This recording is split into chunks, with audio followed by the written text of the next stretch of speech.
모든 상품의 효용에는 한계가 있습니다.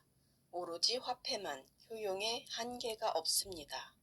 또한 현재의 효용을 넘어 언제든 무엇이든 교환할 수 있는 미래의 효용에 대한 가능성이자 보증입니다.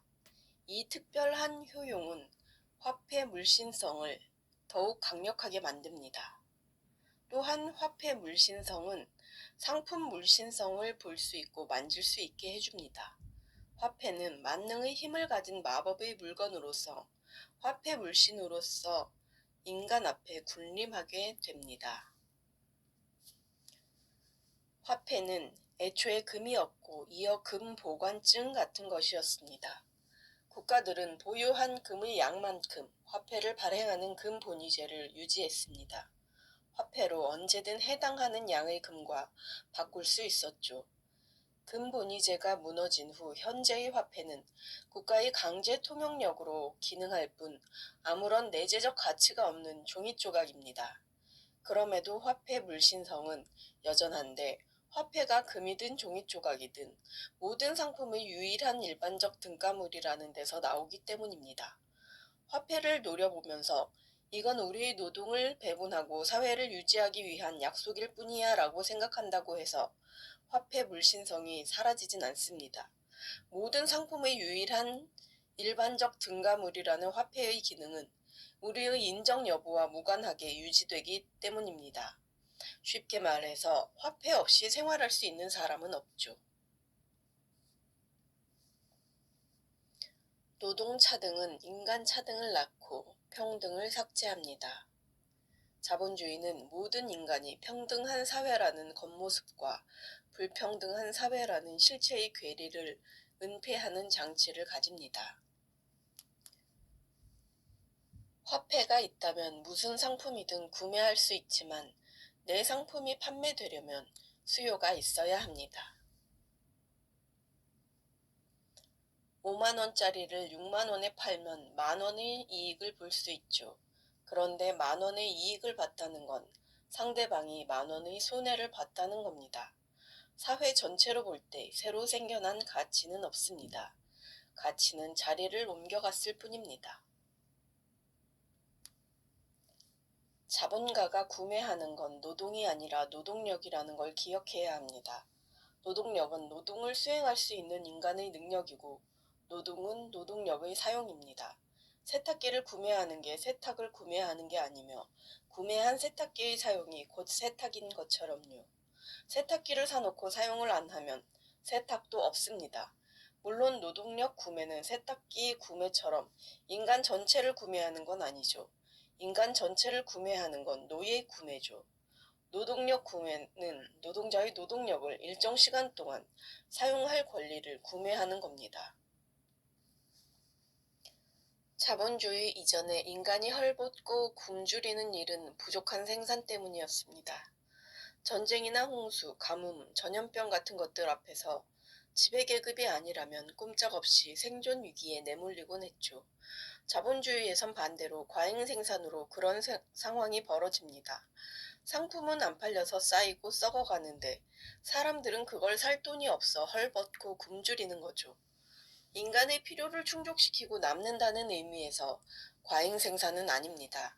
자본이 축적 운동을 할 수 있는 이윤율을 유지하기 어려울 만큼 자본이 과잉되고 상품 생산이 과잉된다는 말입니다. 과잉 생산이 결국 만들어내는 급격한 경제 위기가 공황입니다. 케인스주의는 공황이 구조적인 것임을 인정하고 그 원인이 과소 소비에 있다고 봅니다. 유효 수요, 소비를 증대시키면 공황을 막을 수 있다는 거죠. 그러나 이건 문제를 거꾸로 본 것으로 과소 소비의 정체는 대중의 소비 부족이 아니라 소비 한도를 넘어선 지나친 과잉 생산입니다. 게다가 공황은 호황기 때 터지는데 호황기는 소비가 가장 많은 시기입니다. 자본주의에서 경기 순환과 공황은 왜 일어나는 걸까요? 첫 번째는 생산의 무계획성과 부문 간 불균형입니다. 자본주의 생산은 개별 기업 차원에서는 계획적이지만 사회 전체 차원에서는 무계획적이고 부문 간의 균형을 유지하기 어렵습니다. 두 번째는 생산과 소비의 모순 때문입니다. 자본주의 생산은 무한정 확대되는 경향을 갖는 데 반해 대중의 소비는 한계가 있습니다. 상품 소비자의 대다수는 노동자입니다. 모든 자본가는 임금은 최소한이길, 상품 판매는 최대한이길 바랍니다. 자본주의가 발전할수록 비약적으로 증대하는 생산 능력을 사회 소비 능력이 감당하지 못하게 됩니다. 과잉 생산, 과잉 자본 현상은 필연적입니다. 회복, 호황, 공황, 불황으로 진행하는 경기 순환을 하나씩 살펴보겠습니다. 회복기. 불황도 아니고 호황도 아닌 쉽게 말해서 경기가 보통인 시기입니다. 이 시기는 새로운 기술과 기계들이 도입되고 생산력이 꾸준히 높아지며 특별 잉여 가치의 획득이 활발합니다. 새로운 시장이나 새로운 사용 가치의 개발로 수요가 증가합니다. 높은 이윤율은 자본 축적을 활발하게 만들고 경기 순환은 호황기로 접어듭니다. 호황기. 생산수단과 노동력에 대한 수요가 증가하며 소비수단에 대한 수요도 증가해 자본 축적은 더욱 활발해집니다. 조금씩 과잉 생산 상태가 시작됩니다. 그러나 초과 수요, 즉 수요의 거품 때문에 상황은 가려지죠. 여기에서 자본이 생산량을 적절히 조절한다면 공황 같은 건 없을 겁니다.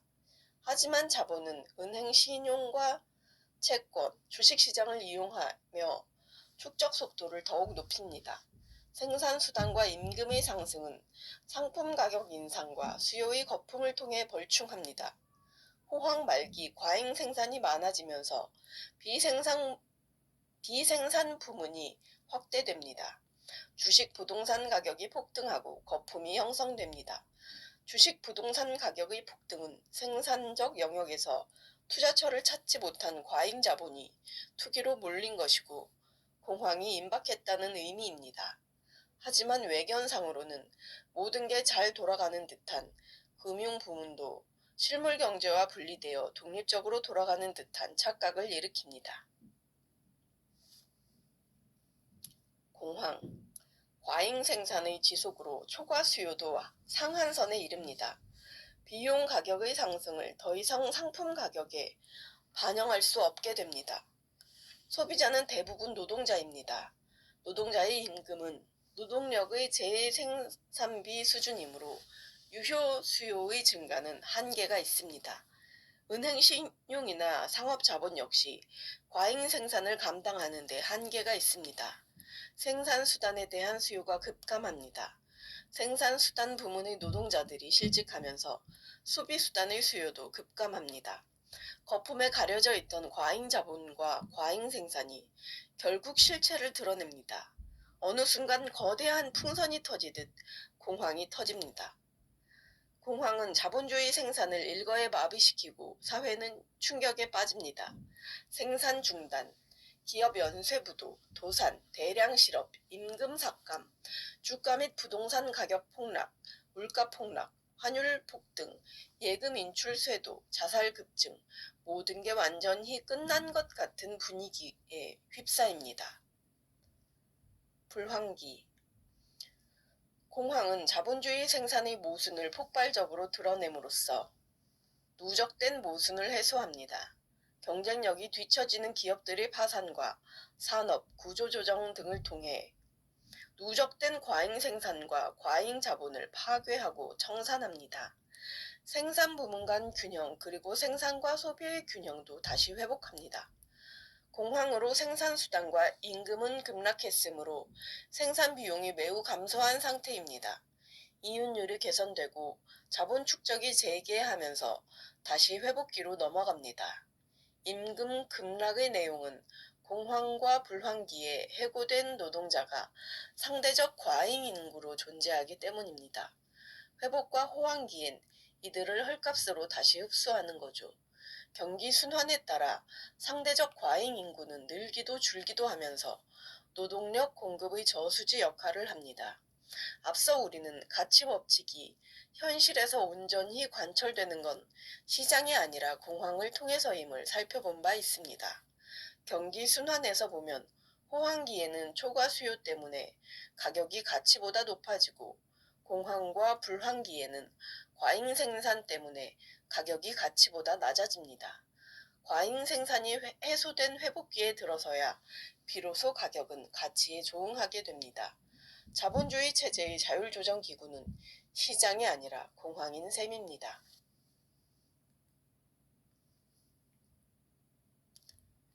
국유 기업이나 공유 기업은 대부분 애초에 자본이 투자를 안 해서 국유 기업, 공유 기업이 된 겁니다.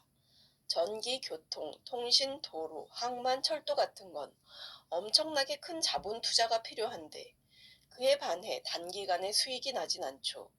시장에 맡겨선 제대로 발전하지 않는 겁니다. 그런데 이것들이 충분히 갖춰져 있어야 자본주의 발전이 가능합니다. 사회 간접 자본, 사회 인프라라고 하죠. 그래서 국가가 맡아서 세금으로 운영하는 겁니다.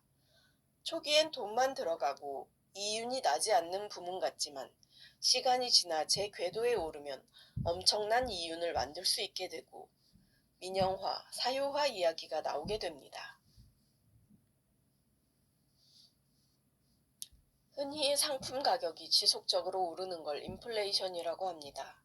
그러나 상품 가격은 수요가 증가하거나 노동 생산성이 하락해도 오릅니다.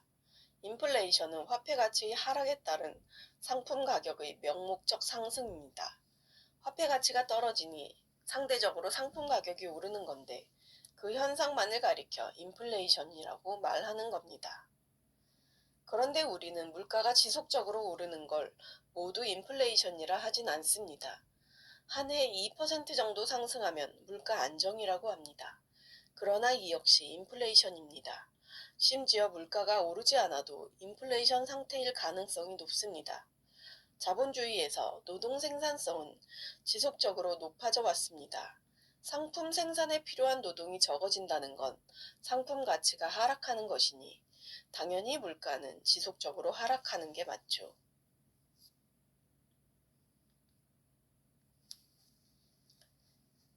이 상황을 뒤바꾼 게 1930년대 대공황입니다.